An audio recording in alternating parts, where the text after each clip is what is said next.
Unit 3. The importance of gender-sensitive livelihoods in self-reliant, resilient, self-governed communities. Have you ever considered how vital self-governance is to a community's resilience?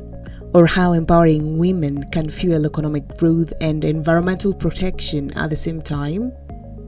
In this video, we will explore the power of gender-sensitive livelihoods and how they drive self-reliant, resilient communities capable of weathering climate impacts and creating sustainable futures. Gender-sensitive livelihoods go beyond just creating income. They empower women to make decisions about their lives, and those decisions ripple outwards, transforming their families, strengthening communities, and building resilient, self-governed societies. Imagine a community where women have equal access to resources and decision-making power. How might that impact the entire village, the entire region? When women have financial tools like loans or saving programs, they're able to start businesses, save money, and invest back into their communities.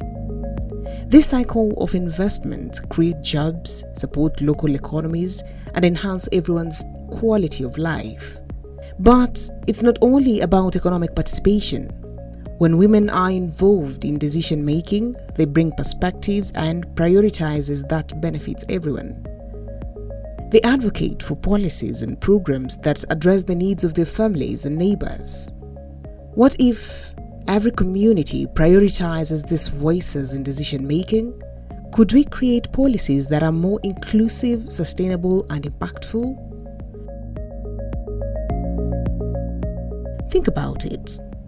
When women have a say, they help shape policies around health, education, and climate adaptation that serves the whole community.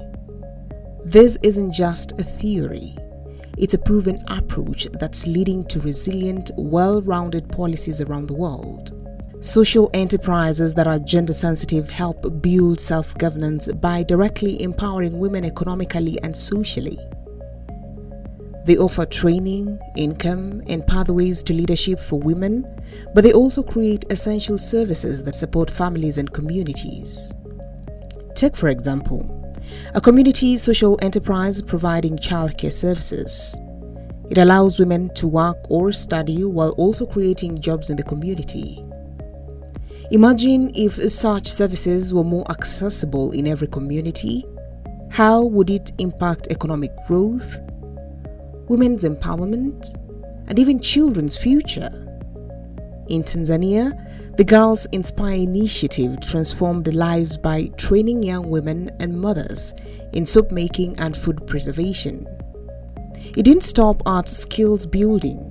The initiative also provided financial literacy training, creating a ripple effect where women could support each other, start businesses, and boost community health with accessible hygiene products.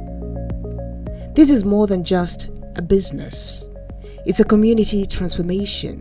What other essential services or products could your community benefit from that are women-led?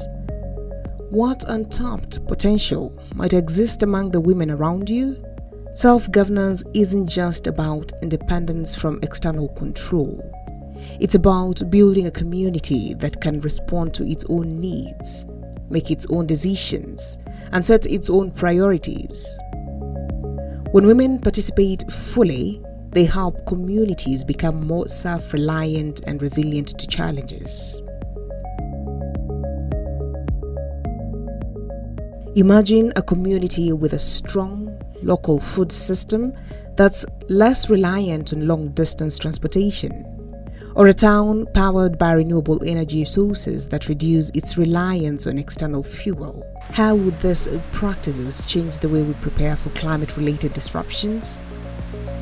How might they affect food security, health, or economic stability in your community? Self-reliance becomes crucial when we think about climate resilience. Self-reliant communities have the ability to assess their vulnerabilities and create locally tailored solutions. Women are often at the forefront of these efforts. leading initiatives that manage resources sustainably and protect the communities from climate impacts.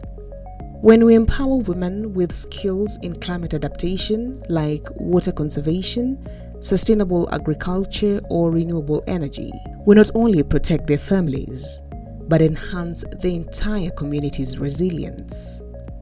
What specific climate challenges does your community face? How could locally led, gender-sensitive actions help address those challenges? So, how do we promote these gender-sensitive livelihoods that foster self-governance and resilience?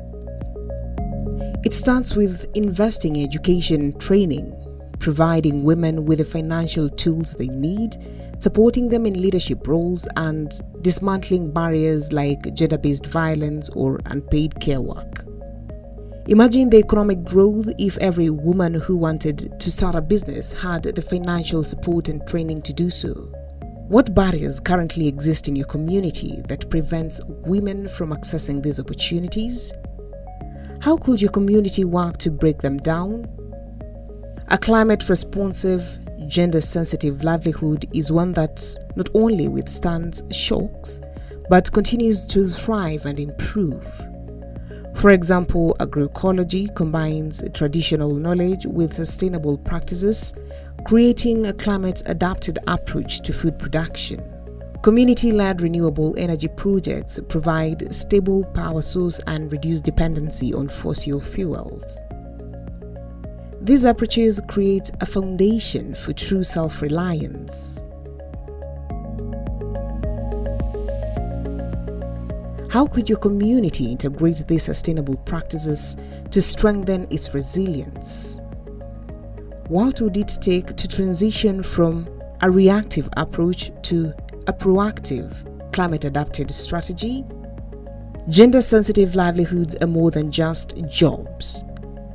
They're a pathway to economic empowerment, community self-reliance, and climate resilience. They enable communities to create the conditions for self-reliance where people decide for themselves, lead by example, and set the foundation for a sustainable future. Imagine your community 10, 20 years from now. What if it were resilient, thriving, and self-reliant, with empowered women leading alongside men? What steps can you take to make that future a reality? And how will you begin building today?